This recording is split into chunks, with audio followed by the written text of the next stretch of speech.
vamos falar sobre o tema em memória. A quarta lição sobre a doutrina da cruz. Nós lemos o texto que está em Marcos, capítulo 14, do versículo 22 ao 26, em que fala o ato de partir o pão e o cálice. E nós vamos falar do momento em que Jesus está reunido com os seus 12 discípulos e está dando as últimas instruções. Semana passada nós começamos e hoje nós estamos na mensagem número 22 do treinamento dos 70 discípulos, dos 12 e dos 70 discípulos. E eu gostaria que para que nós pudéssemos falar sobre a ceia do Senhor, você pudesse ter algo na sua mente bem claro. Eu gostaria de inverter aquilo que nós mesmos invertemos. Porque quando hoje se fala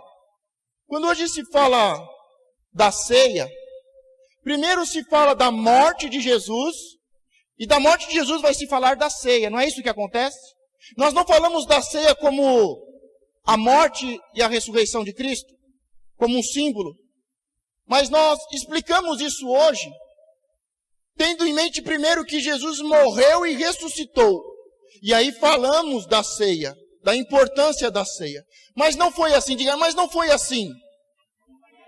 Não foi assim que Jesus ensinou e doutrinou os seus 12 discípulos, os 70 e todos os demais. Jesus primeiro explicou a ceia, para depois entenderem a sua morte e a sua ressurreição. Então nós invertemos. Nós primeiro queremos entender a morte e ressurreição de Cristo, para depois participar e entender e participar da ceia. Mas é ao contrário. Jesus primeiro ensinou a ceia, a importância da ceia, os símbolos da ceia, para depois morrer e ressuscitar. Ah, mas isso faz diferença? Faz muita, como nós vamos ver hoje. E se fosse necessário, e se tivéssemos que inverter, o próprio Jesus teria invertido.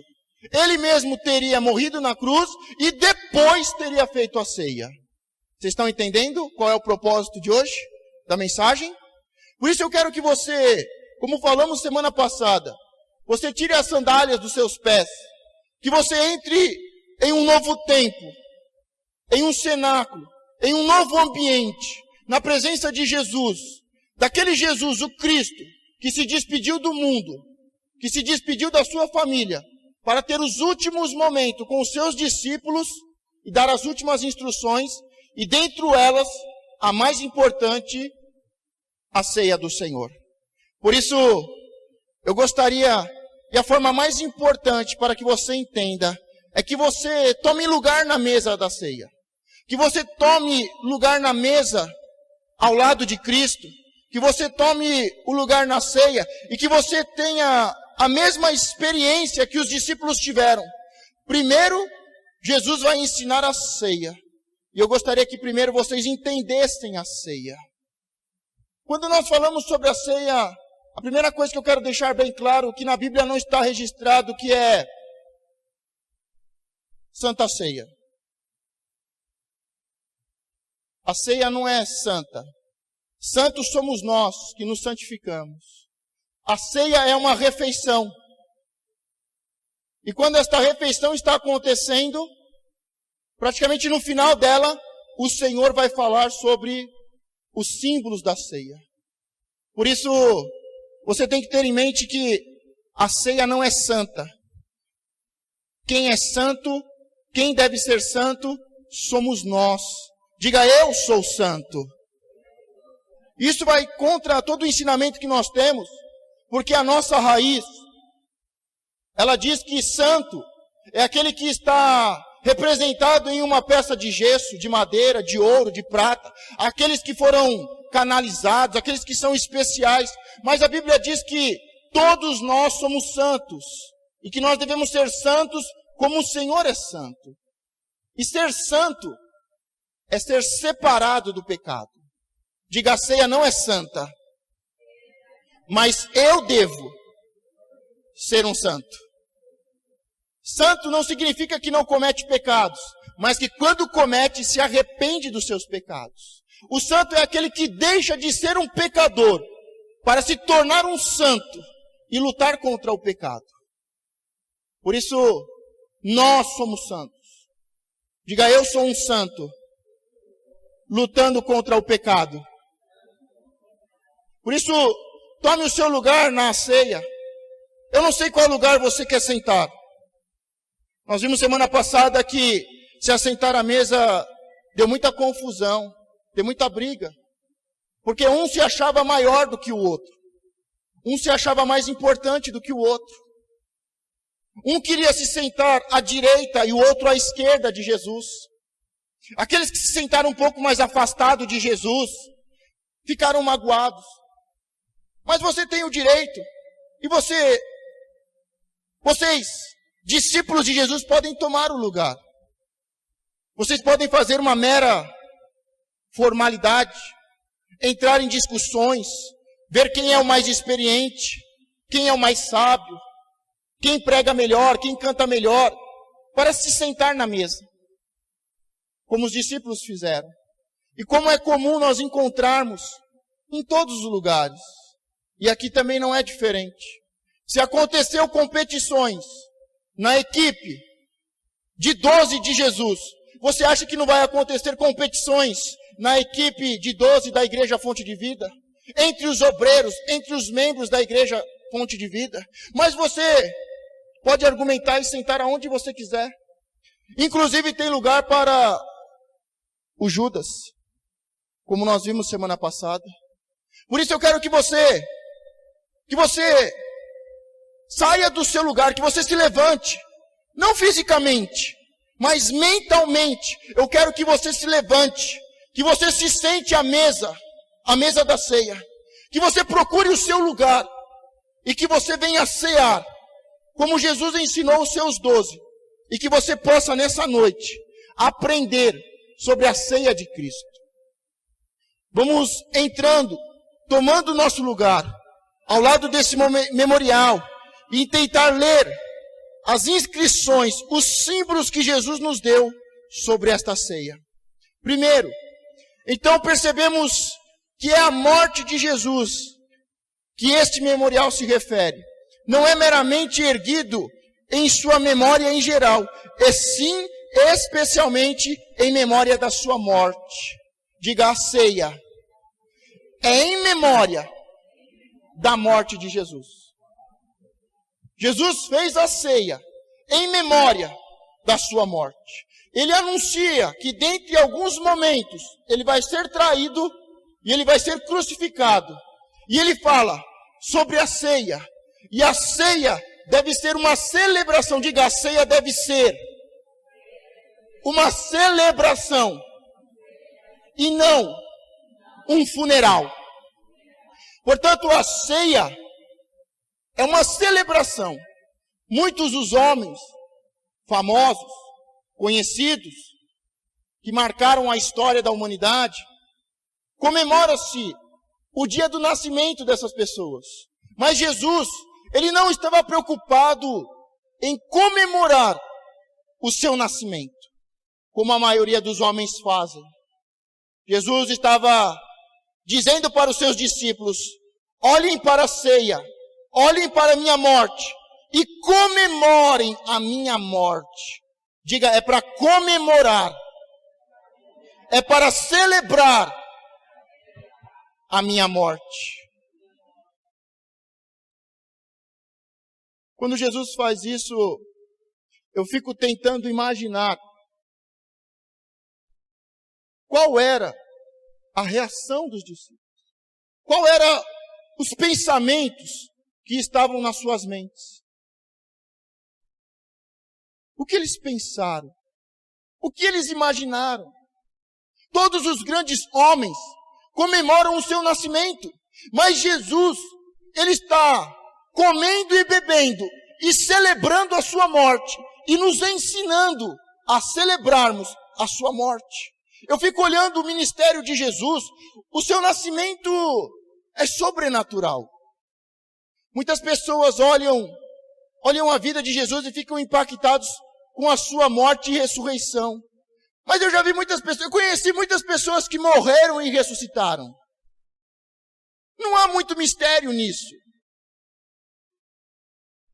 Eu já conheci, eu já fui apresentado, eu já conversei com pessoas que morreram, mas receberam a oração da fé, um chamado, e voltaram a viver. Mas eu fico imaginando, como é que uma mulher consegue gerar o Filho do Homem? Como é que ela consegue receber a semente do Espírito Santo e gerar e fazer nascer um homem santo, o Filho do Homem, Deus? Para mim, na minha opinião, há muito mais mistério no nascimento de Jesus do que na morte de Jesus e ressurreição. Há muito mais mistério, há muito mais coisas que eu não consigo entender e que precisamos de revelação sobre o nascimento de Jesus do que realmente sobre a sua morte e sobre a sua ressurreição. O nascimento de Jesus foi sobrenatural, uma virgem. O seu crescimento, ele cresceu de uma forma especial e sobrenatural. Ele crescia aos olhos de todos e de Deus. Todos olhavam para ele e diziam: como ele cresce, como ele é grande, como ele é forte, como ele é maduro, como ele conhece as Escrituras. Aos 12 anos, os sacerdotes ficam impressionados com o conhecimento dele. Mas ele, dos 12 aos 30, 18 anos, ele não faz nada. Não há um relato. Mas ele diz que estava fazendo a obra do Pai. E quando o seu ministério começa, o batismo é sobrenatural, os milagres, as curas, as libertações. Por que que Jesus quis marcar a sua passagem aqui na terra com a sua morte e não com o seu nascimento? Diga, é uma boa pergunta. Por que que Jesus não quis marcar a sua passagem por essa terra com o seu nascimento sobrenatural? Porque ele não quis marcar com o seu conhecimento sobrenatural? Porque ele não quis marcar os milagres e maravilhas que fez? De tudo que Jesus fez nesta terra, ele quis marcar e fazer um memorial da sua morte. Diga, o Senhor Jesus Cristo fez um memorial da sua morte. Não foi do seu nascimento, não foi do seu conhecimento, não foi do seu batismo, não foi dos seus muitos milagres, e nem dos seus ensinamentos, mas ele fez um memorial da sua morte. Pergunta, por quê, pastor? É uma boa pergunta. Quando nós olhamos, será que Jesus estava querendo com que os judeus se sentissem culpados? Porque sabemos que, fisicamente, quem matou Jesus foi os judeus. O seu próprio povo o entrega. Roma o executa. Será que Jesus estava querendo fazer com que a gente ficasse sensível, emocionado? Será que Jesus queria fazer com que a gente se sentisse culpado pela sua morte? Por que Jesus quis fazer da sua morte um memorial até que voltasse? Por quê? Ele não queria que nós ficássemos sensibilizados. Jesus não está preocupado com a sua emoção, com o seu choro. Quando olhamos as cenas de filmes dele sendo crucificado, Jesus não está preocupado com a emoção, com o sentimento, com a pena, com a dó, com o nosso próprio sentimento de culpa. Não era esse o propósito. Porque o sangue de Abel clama até hoje, mas o sangue de Abel clama por vingança. E o sangue de Jesus é diferente. O sangue de Jesus não é para nos condenar. Não é para dizer o quanto somos culpados da sua morte. Não é para nos sentirmos mal. Não é para termos dó. Mas é para a redenção. É para a redenção. Quando olhamos Jesus fazendo o cerimonial, a primeira coisa que ele pega é o pão. E ele diz, este é o meu? Não entendi, este é o meu? O pão é o símbolo do corpo de Cristo. E ele diz, este pão é o meu corpo, que é partido por vós. Quando Jesus pega o pão e dá graças e diz, este é o meu corpo, ele está dizendo, isto é um símbolo do meu corpo. Isto não é o meu corpo. Isto é um símbolo do meu corpo, que é partido por vós. Que é partido. Que é entregue. Que se entrega. Que é ferido. Que é partido. Jesus pega o pão e diz, este é o meu corpo, que é partido por vós. Diga, por mim. Em seguida ele pega o cálice com o suco de uva e ele diz que este é o meu, que é derramado por vós. De um lado ele apresenta o pão, o corpo, que é entregue, que é partido. E do outro lado, ele pega o cálice, o suco de uva, e ele diz, este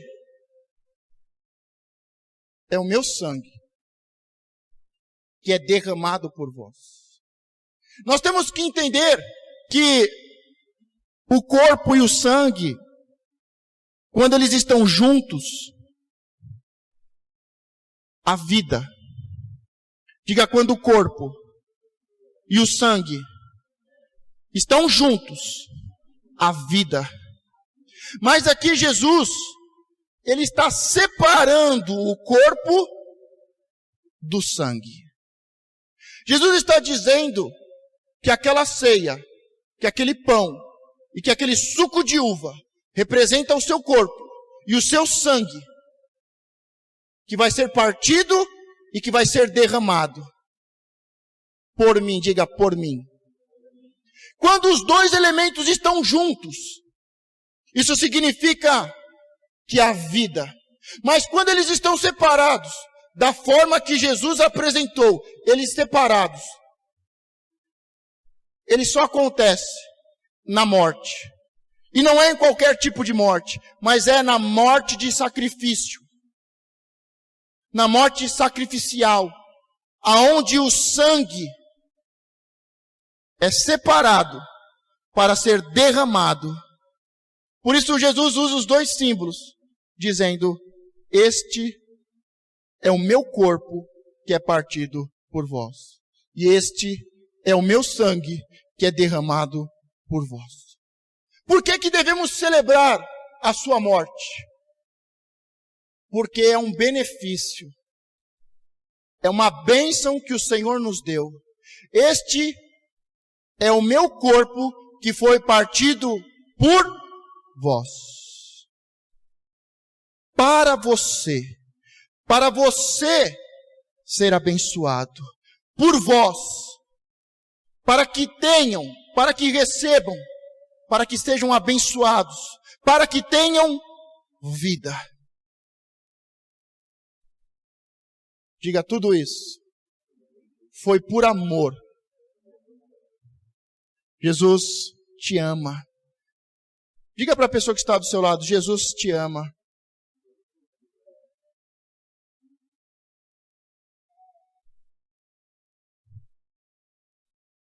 E embora um testador comum deva morrer de modo comum, o testador do Novo Testamento deve ter uma morte sacrificial. Um testamento, uma herança, só tem validade depois que aquele que escreveu morre. Mas Quando alguém escreve um testamento, uma herança, divide a sua herança, ele vai morrer de morte normal, de morte comum. Mas para que nós recebêssemos o Novo Testamento e a herança, era necessário um sacrifício. Segundo ponto que eu gostaria de conversar, de comentar com vocês, o mero fato de a ceia do Senhor comemorar especialmente a morte do Senhor, implica que a morte deve ter sido um evento de caráter muito importante, instituindo um ritual simbólico para tal propósito. E como se Jesus assim dissesse a seus discípulos e a nós: fixem os seus olhos na minha morte. Diga, eu preciso prestar mais atenção na ceia e na morte e ressurreição de Cristo. Como vimos, a história de Jesus é uma história notável, mas ele deixou em destaque a sua própria morte. E para isso preparou uma ceia e deixou o símbolo do pão e do suco de uva como o seu corpo e o seu sangue, que era partido e derramado por nós. Por isso, a ceia deve ser uma comemoração e não um motivo de sentimentos baratos, de pena, de dó, de tristeza, sentimentos de culpa, mas deve ser uma celebração da vitória, da vida e dos benefícios que o Senhor nos deu em seu Novo Testamento e nos deu por herança. Terceiro ponto, felizmente o Senhor explicou com uma clareza particular em que aspecto desejava que a sua morte fosse o assunto de uma comemoração. Ao distribuir entre os seus discípulos o pão sacramental, ele disse: isto é o corpo, o meu corpo que é partido por vós. Sugerindo assim que a sua morte deveria ser comemorada por causa de um benefício obtido pelo comunicador. Jesus representa a sua morte como uma oferta pelo pecado, uma expiação pela culpa e a compra do perdão em virtude da dívida moral. Diga: o Senhor pagou a dívida. Toda vez que nós falamos sobre a ceia e sobre a morte de Jesus, nós falamos sobre o amor. Semana passada nós começamos o texto dizendo que Jesus amou a todos até o fim. Diga: Jesus amou a todos até o fim. Diga: até Judas. Diga: ele amou até Judas. A pena é que Judas se enforcou e foi para o inferno. Mas ele não deixou de receber o amor de Cristo. Por isso, toda vez que falamos da ceia, toda vez que falamos da morte e ressurreição, falamos de amor. Mas algo deve ser destacado, porque além de amor, isso foi um ato de amor e de alegria, de entrega. E acima de tudo, um ato de justiça. Diga: um ato de justiça. Porque todos nós sabemos que o salário do pecado é a... Todos que pecaram, o seu salário é a morte. Não se engane, achando, olhando, observando o pecador e achando que o pecador está levando vantagem. Porque o final, o seu salário vai chegar. E o salário da morte, o salário do pecado é a morte. Diga: o salário do pecado é a morte. Só que Jesus, Deus, Ele é tão justo que Ele não muda a sua lei. Ele não ia chegar em determinado dia, porque o homem fez algo bom, chegar e falar: olha, a partir de agora, os pecadores não vão morrer mais. Jesus, Deus, Ele não muda a sua palavra. Ele é a palavra. E a sua palavra não muda. Ele não ia mudar o seu decreto. Todos que pecaram, o seu salário é a morte. Pode demorar para chegar o salário, a recompensa do pecado, mas o final do pecado é a morte. E ele não muda isso. Diga, o Senhor não vai mudar isso. Mas por amor, e com o coração alegre, e sendo meu advogado fiel e justo, amém. Ele não vai mudar, mas ele vai dizer, eu posso ir no lugar do pecador. E foi isso que ele fez por mim e por você, que é pecador. Quantos aqui são pecadores? Quantos aqui são santos lutando contra o pecado? Então a ceia representa o amor de Deus por mim e por você. Representa a alegria e a celebração da vitória, da conquista e da vida eterna. Mas acima de tudo, da justiça. De um Deus que é justo. Ele não toma o pecador por inocente. E nem o inocente por pecador. Mas ele diz, eu vou me colocar no lugar do condenado. Aqueles que pecaram, o seu salário é a morte. Mas eu amo estes pecadores. E com o coração alegre, eu vou me entregar totalmente e fazer justiça, cumprir a palavra de Deus, do Pai, porque o salário do pecado é a morte. E ele tomou o meu lugar, ele tomou o seu lugar, ele se colocou no lugar do condenado. Diga, ele morreu no meu lugar. Quarto ponto, o sacramento da ceia demonstra Cristo não apenas como um cordeiro a ser sacrificado como oferta pelo pecado, mas como o cordeiro pascual a ser ingerido para o sustento espiritual. Tomai, comei, isto é o meu corpo. No Antigo Testamento, se usava um animal, e se sacrificava um animal, e o seu sangue era expiado pelos pecados. Mas Jesus, ele não é simplesmente um novo cordeiro. Ele não é simplesmente o cordeiro pascual, que vai morrer no nosso lugar. Diga, ele é o pão da vida. Mais do que o cordeiro pascual, ele é o pão que nos alimenta. Ele é o pão da revelação, da palavra profética. Ele é o pão sacerdotal que perdoa e que redime do pecado. Diga, ele é o meu pão. Ele é o pão da vida. Por isso, quando olhamos para a mesa, temos que ter em mente muito mais do que um cerimonial, como no Antigo Testamento. Um animal que morreu no meu lugar, por causa do meu pecado. Uma coisa que sempre me marcou muito no sacrifício do Antigo Testamento é que a pessoa tinha que ir lá comprar. Ela tinha que pagar. A pessoa, o pecador, ela tinha que ir lá e pagar e comprar um animal. E o sacerdote, ele ia passar por um ritual.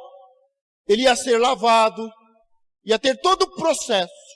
Mas na hora que ele era colocado em cima do altar, e o sacerdote ia sacrificá-lo, o pecador que tinha comprado, que tinha pagado por aquele animal, que ia morrer no seu lugar,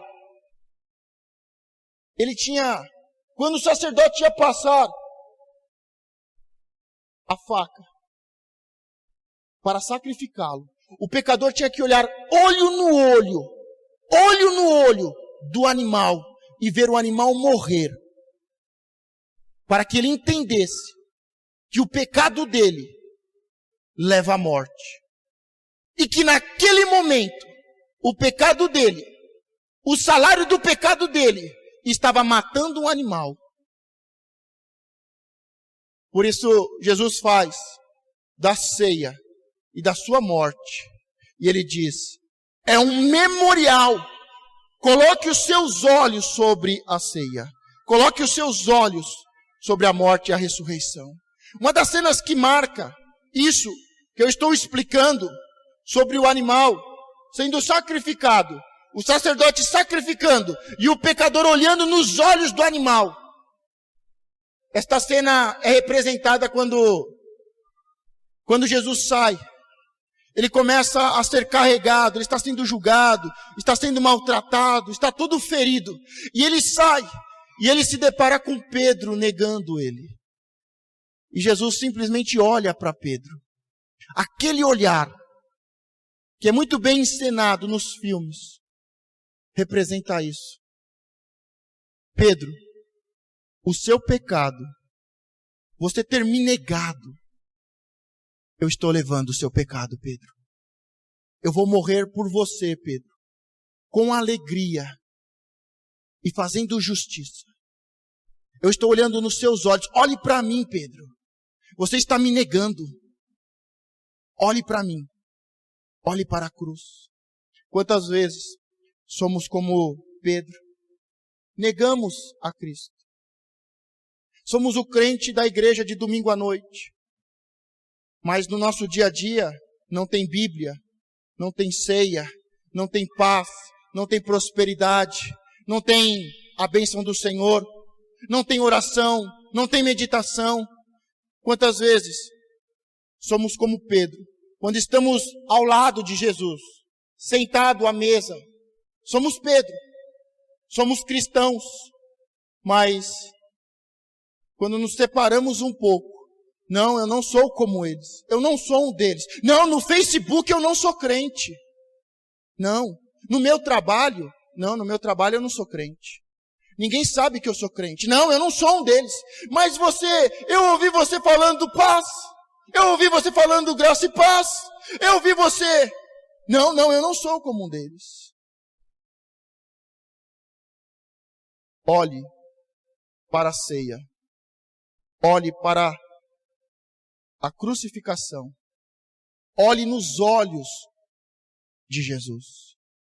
Olhe nos olhos dele. Abra bem os teus olhos e olhe nos olhos de Jesus, porque é ele, o Cordeiro Pascual, que morreu no nosso lugar, por amor, com o coração alegre, se entregou totalmente e fazendo justiça, levando o meu pecado, levando o seu pecado. Diga, ele é o meu pão da vida. Isso significa que ele te alimenta todos os dias, de forma profética, de forma sacerdotal, e acima de tudo, se apresentando como o Rei, o nosso Rei, o Rei dos Reis. Diga, ele é o pão da vida. Diga, me alimenta, Senhor. Supre as minhas necessidades de alma, espirituais. Renova minha mente. Mesmo como um símbolo ou figura, sem qualquer misticismo ou magia, a ceia nos ajuda em nossa fé. Por que Jesus deixou a ceia como um memorial? Diga, para me ajudar. Para ajudar na minha fé. Através dos olhos, a ceia afeta o coração, como a poesia e a música fazem através dos ouvidos. Quando olhamos para a ceia, quando abrimos os nossos olhos para ver a ceia, o pão que foi partido, o suco de uva que foi derramado, este sacrifício, quando olhamos para isso, para este memorial, que representa um corpo partido, um sangue derramado, um sacrifício, quando olhamos, a nossa fé cresce. Jesus deixou a ceia como um memorial para ajudar a nossa fé. Não de uma forma mística ou mágica, mas para que os nossos olhos, através dos olhos, a ceia pudesse afetar o nosso coração. Para que o nosso coração de pedra pudesse ser trocado por um coração de carne. A ceia é um memorial para ajudar, para fortalecer a nossa fé. Para vermos um corpo partido, um corpo que ainda ia ser partido, que estava sendo entregue, um sangue que ainda ia ser derramado. Diga, a ceia é um símbolo da morte de Cristo. E este símbolo é para fortalecer o meu coração, a minha fé.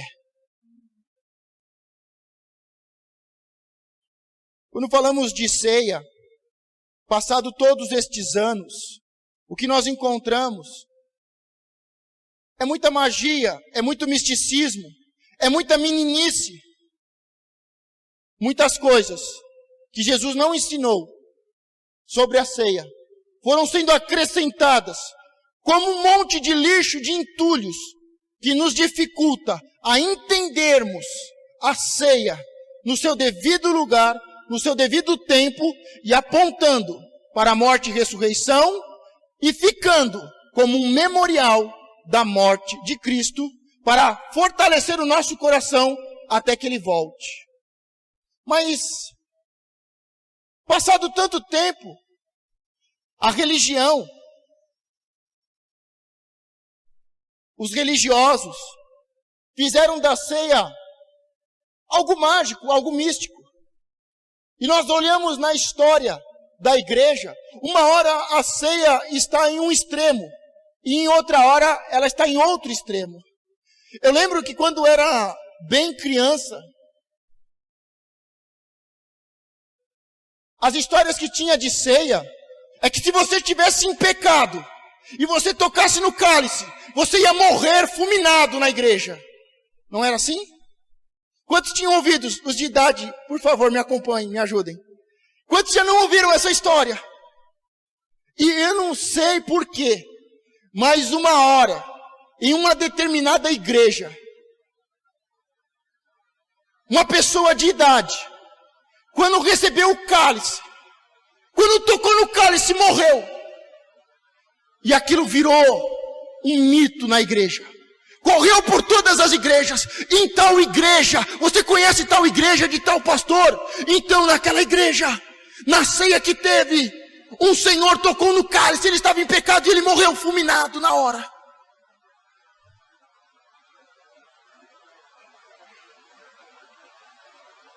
Ninguém que comete pecado morre na mesma hora. É necessário esperar a recompensa e o salário do pecado. Mas virou um mito dentro da igreja. Por isso, muitas pessoas olhavam para a ceia e ao invés de olharem com alegria, com um benefício, este é o corpo de Cristo que foi partido por vós para te abençoar. O pão e o cálice se tornaram motivo de medo, de pânico. As pessoas tinham medo de tomar a ceia, de participar da ceia, porque tinham cometido um pecado, porque tinham tido um deslize, porque tinham falhado não sei aonde, e eles tinham medo da ceia, medo de tocar na ceia, de tocar no pão, de tocar no cálice, porque todo o lixo e todo o entulho da religiosidade colocou um peso, colocou uma mentira sobre a ceia. É óbvio que quem está em pecado e não se arrepende do seu pecado, vai morrer. Mais cedo ou mais tarde. E sempre é mais tarde. Pergunta, por quê, pastor? Sabe por que sempre é mais tarde? As pessoas falam, puxa, aquele bandido é vaso ruim de quebrar, hein? É sempre mais tarde, sabe por quê? Porque Deus está dando ainda a chance. Deus ainda está dando chance do pecador se arrepender. Por isso todo pecador vai morrer e vai passar a eternidade no inferno. Mais cedo ou mais tarde ele vai morrer, mas é sempre mais tarde. O Senhor sempre dá mais uma chance. Eu vou dar mais uma semana, eu vou dar mais um dia, eu libero mais uma palavra, eu envio mais um profeta. é sempre mais tarde, o Senhor está sempre dando mais uma chance, uma oportunidade. Mas o salário do pecado é a morte.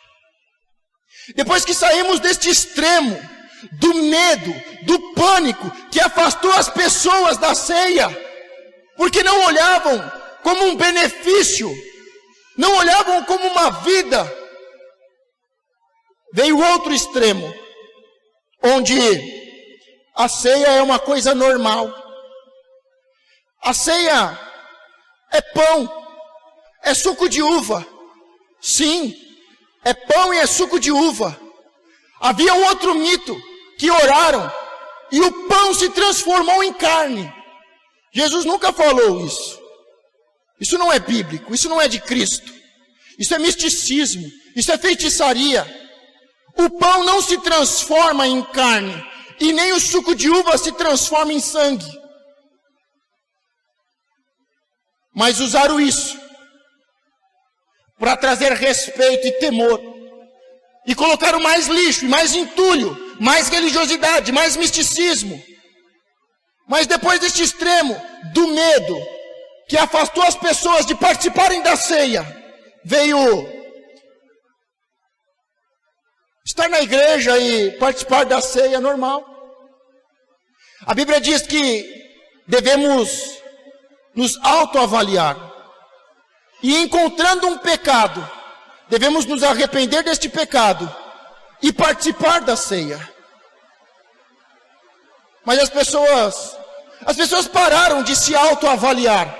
Não, fumar pode, pastor. Beber pode, pastor. Bater na mulher pode, pastor. Você não conhece a minha esposa. Pode se viver de qualquer jeito e se participar da ceia. Não é nem um extremo do medo e nem o outro extremo da liberdade, da libertinagem. As duas afastam nós de Deus. O medo, diga o medo. O medo me afasta de Cristo. Diga o medo. Diga mais forte, o medo me afasta de Cristo. Mas a libertinagem, se assentar à mesa de qualquer jeito, não me afasta da ceia como medo, mas afasta Cristo da mesa e da minha vida. Os dois extremos são perigosos. O primeiro extremo me afasta da ceia, e o segundo extremo afasta a verdadeira ceia de mim. Por isso a ceia é uma refeição feita pelos discípulos de Cristo, não é pelos crentes, não é por quem tem carteirinha de membro, mas a ceia é feita pelos discípulos de Cristo, que não têm medo e nem são pecadores, mas que se sentam à mesa para terem comunhão com Cristo, para comerem do seu pão, comerem do seu corpo, para se fortalecerem. A ceia, diga, a ceia é um memorial. Jesus não queria que eu me esquecesse da sua morte, do seu amor, da sua alegria, da sua total entrega e da sua justiça perfeita. Por isso, eu devo abrir os meus olhos para ver a ceia e ser tocado e ter a fé que Cristo tem. Por isso, depois que você entende a ceia, o partir do pão, porque eu gostaria que você olhasse a cena, Jesus levantando o pão e dando graças pelo pão, e em seguida ele parte o pão. Em seguida ele pega o copo, a taça com o suco de uva, a jarra, e ele derrama sobre o copo. ele derrama o suco de uva. E ele diz: este é o meu sangue que é derramado por vós.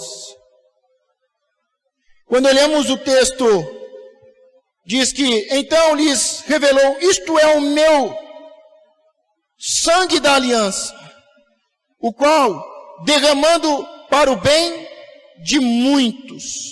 Diga: o Senhor fez isso para o bem de muitos. E eu acho que um verdadeiro cristão, um verdadeiro discípulo, precisa entender isso. O Senhor fez isso para o bem de muitos, para que muitos se aceitassem à sua mesa, para que muitos comessem do seu pão e tivessem a sua vida, e vida com alegria, e vida bem-aventurada, e vida em abundância, e vida eterna. Diga: o Senhor fez isso para muitos. Jesus ensinou isso aos 12, para que os 12 ensinassem aos demais e chegasse até nós. E eu quero saber quantos aqui são discípulos de Cristo. E eu quero saber para quem você tem ensinado isso. Porque há tanto lixo, há tanto entulho, há tanta religiosidade, há tanto misticismo, há tanto medo e há tanta libertinagem. Há tantas doutrinas, porque a ceia deve ser feita uma vez por mês, porque a ceia é pascual, e a ceia pascual é feita uma vez por ano. Mas uma coisa, o nosso Senhor Jesus Cristo foi acusado, e nisso os acusadores tinham certeza, tinham razão, e chamavam Jesus de comilão e beberrão, porque aonde ele passava, ele comia e bebia. Aonde ele passava, em todas as casas que ele pousava, ele partia o pão e derramava do suco de uva. Tanto é que quando Jesus morre e ressuscita, e a notícia é: o grande profeta morreu, e 2 pessoas estão pelo caminho, e Jesus se aproxima com eles, e começa a caminhar com eles, e pergunta quais são as novidades. As novidades são terríveis. Um grande profeta foi morto. Nós pensávamos que ele era o enviado. E Jesus começa a abrir a palavra. Não a Bíblia, mas a palavra. E começa a trazer a palavra, a palavra, a palavra. E a palavra queimava o coração daqueles 2 homens, daqueles 2 discípulos. Quando a palavra é liberta, quando a palavra é liberada, ela tem que queimar o seu coração. Ela queima o coração do discípulo. E Jesus se aproxima daqueles 2 discípulos que estão caminhando, que estão chegando a uma cidade, e começa a falar, e abrindo a palavra, as escrituras, e falando sobre os textos antigos, sobre os profetas. O coração deles queimava. A ceia tem que fazer o nosso coração queimar. Mas quando eles param, e eles vão pousar, vão jantar, para descansar, a palavra diz que os 2 viajantes insistiram, não sabendo que era Jesus, mas pensando que era um estrangeiro, um peregrino. Diz: durma com a gente, fique conosco. E insistiram tanto que Jesus ficou. E quando se sentaram à mesa, Jesus partiu o pão e os seus olhos abriram.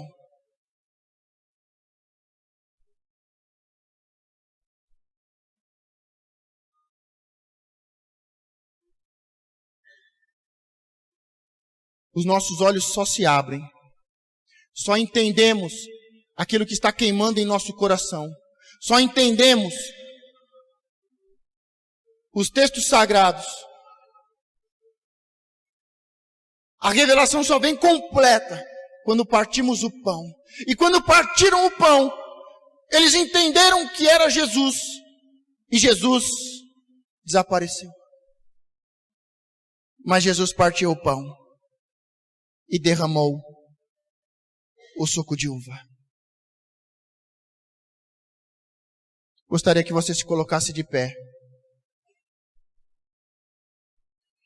Você vai receber o pão hoje. E esta é a primeira ceia do ano. E quis Deus, e marcou este momento, para que pudéssemos ter a quarta lição sobre a doutrina da cruz. Para falarmos do pão e do cálice. Não podemos mais cear como ceamos em 2015. Ceamos como um religioso. Ou não ceamos como um religioso displicente, que não leva em consideração o amor, a oferta de alegria e total e a justiça de Deus. Pode ser que até hoje você ceou com medo. Pode ser que você nem venha à igreja. Mas no dia da ceia você vem, porque se eu não tomar a ceia, eu não tenho parte no corpo de Cristo. Pode ser que você estava fazendo simplesmente como um religioso, fazendo com medo de não ter a bênção de Deus, de não ir para o céu. Pode ser que você estava fazendo de qualquer jeito, sem propósito, sem motivação, sem conhecimento, sem revelação. Pode ser que você estava como os discípulos em 2015, disputando as cadeiras. Quem é o maior, quem é o mais importante, quem vai se assentar à direita, quem vai se assentar à esquerda. E nem percebendo que Judas estava traindo Jesus. Quando Jesus diz, mas um de vós não estáis limpo, um de vós vai me trair. Eles nem sabiam, nem faziam ideia do que estava acontecendo. Mas Jesus diz, eu falo isso agora, para que quando aconteça, vocês entendam. Jesus foi traído. Nós seremos traídos. E sempre é um daqueles que está próximo, sentado à mesa, que coloca a mão no prato. E todos eles perguntavam, Senhor, sou eu? Senhor, sou eu? Senhor, por um acaso sou eu? E Jesus diz, é aquele que mete a mão no prato, é aquele que põe a mão na mesa sem respeito, é aquele que põe a mão na mesa em pecado, é aquele que não se arrepende, é aquele que se encontra com os sacerdotes, com os religiosos. É aquele que vende o seu ministério, o seu chamado, a sua unção. Hoje você não pode colocar a mão no prato de qualquer jeito. Você não pode colocar a mão no pão de qualquer jeito. Eu não estou falando isso gerando temor, gerando medo, pânico.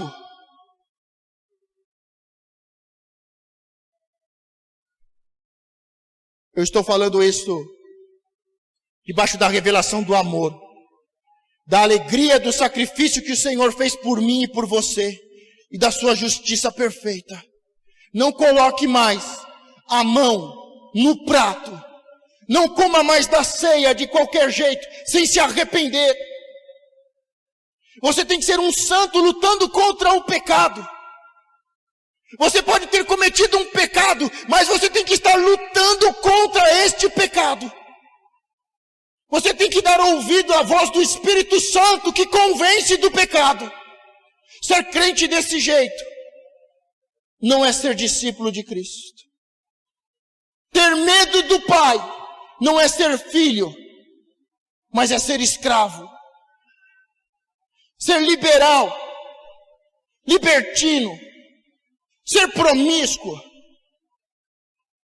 Não toque mais no prato do Senhor com os pés sujos, com a mente contaminada, com raiva, com ódio.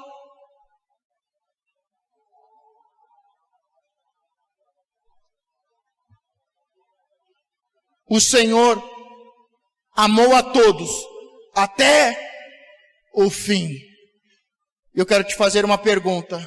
Nos seus registros, na sua história, nesta nova história que o Senhor começou a escrever sobre você, vai estar escrito nas últimas páginas que você amou a Cristo até o fim?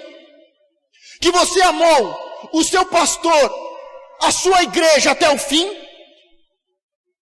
Ou que você foi me desculpe a palavra, um infiel, um prostituto, que fica de igreja em igreja, que não tem pastor, que não é apacentado, mas que é rebelde, que segue o seu próprio caminho.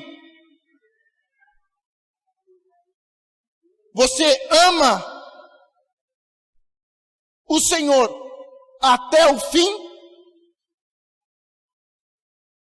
Vai poder ser escrito na última página da sua história que você amou a Cristo até o fim e foi fiel à sua esposa, foi fiel aos seus pastores, foi fiel à comunidade a qual o Senhor te colocou, vestiu a camisa, foi um cooperador, um trabalhador, um servo.